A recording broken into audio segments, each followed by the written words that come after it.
యోనా ఇశ్రాయేలు ఉత్తర భాగంలో గలిలయ ప్రాంతంలో నివసించిన యెహోవా ప్రవక్త. మనకు యోనా పేరు వినబడినప్పుడు మన మనసులోకి వచ్చేది అతను నినెవే ప్రజలకు అందించిన ప్రవచనం. అయితే అంతకు ముందే యోనా చెప్పిన ప్రవచనాల ప్రకారం చాలా విషయాలు జరిగిపోయాయి. రోజువారీ ధ్యానం. యోనాను ఎత్తి సముద్రములో పడవేసిరి. పడవేయగానే సముద్రము పొంగకుండా ఆగాను. యోనా 1:15. యోనా ఇశ్రాయేలు ఉత్తర భాగంలో గలిలయ ప్రాంతంలో నివసించిన ప్రభువు యొక్క ప్రవక్త. యరొబాము కాలంలో ఇశ్రాయేలు దేశం రెండుగా విభజించబడింది, ఉత్తర రాజ్యం మరియు దక్షిణ రాజ్యం. ప్రవక్త యోనా యరొబాము 2 కాలంలో జీవించాడు. అతను ఉత్తర రాజ్యానికి తరువాతి రాజు. ఈ యరొబాము 2 యెహూ వంశానికి చెందిన 4వ రాజుగా చాలా కాలం పాలించాడు.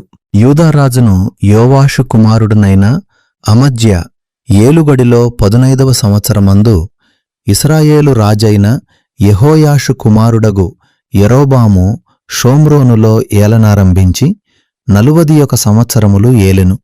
ఇతడును ఇశ్రాయేలువారు పాపము చేయుటకు కారకుడగు నెబాతు కుమారుడైన యరొబాము చేసిన పాపములను విడువక అనుసరించి యెహోవా దృష్టికి చెడుతనము జరిగించెను.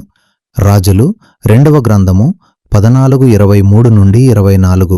మనకు యోనా పేరు వినగానే అతడు నినెవే ప్రజలకు అందించిన ప్రవచనమే గుర్తుకు వస్తుంది. అయితే అంతకు ముందే యోనా చెప్పిన ప్రవచనాల ప్రకారం అనేక విషయాలు జరిగాయి. గత్హేపెరు ఊరివాడైన అమిత్తయికి పుట్టిన తన సేవకుడైన యోనా అను ప్రవక్త ద్వారా ఇశ్రాయేలీయుల దేవుడగు యెహోవా సెలవిచ్చిన మాట చొప్పున ఇతడు హమాతునకు పోవు మార్గము మొదలుకొని మైదానపు సముద్రము వరకు ఇశ్రాయేలు వారి సరిహద్దును మరల స్వాధీనము చేసుకునెను. రాజులు 2వ గ్రంథము 14:25. ఒక రోజున యోనాతో యెహోవా వాక్కు వచ్చెను. దేవుడు యోనాతో, నీవు లేచి నీనెవే పట్టణమునకు వెళ్ళి దానిమీద ప్రకటన చేయుము. వారి దుష్టత్వము నా సన్నిధికి వచ్చియున్నది అని చెప్పెను. నీనెవే అష్షూరు సామ్రాజ్యమునకు రాజధాని. అయితే యోనా దేవుని ఆజ్ఞకు లోబడలేదు. నీనెవేకు వెళ్లడానికి బదులుగా అతడు తర్షీషుకు వెళ్ళుటకు ఓడ ఎక్కి యెహోవా సన్నిధికి దూరముగా పారిపోవాలని అనుకొనెను. యోనా అవిధేయత వలన యెహోవా సముద్రం మీద గొప్ప తుఫాను పుట్టించెను. సముద్రము మీద గొప్ప తుఫాను రేగినందున ఓడ బద్దలవునంత స్థితికి వచ్చెను. నావికులు భయపడి ప్రతివాడు తన తన దేవతకు మొర్రపెట్టెను. ఓడలోనున్న సరకు తేలిక చేయుటకు సముద్రములో పారవేసిరి. అయితే యోనా ఓడ దిగువ భాగమునకు దిగిపోయి పండుకొని గాఢ నిద్రపోయెను. ఓడలోని మనుష్యులు తమ మీదికి ఈ ఆపద ఎవరి వలన వచ్చిందో తెలుసుకొనుటకు చీట్లు వేసిరి. అది యోనా వలన కలిగినదని వారు గ్రహించినప్పుడు అతని మాట చొప్పున వారు యోనాను పట్టుకొని సముద్రములో పడద్రోసిరి.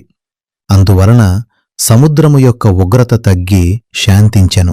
ఈరోజు మీ జీవితంలో గొప్ప అల్లకల్లోలం ఎదుర్కొంటున్నారా?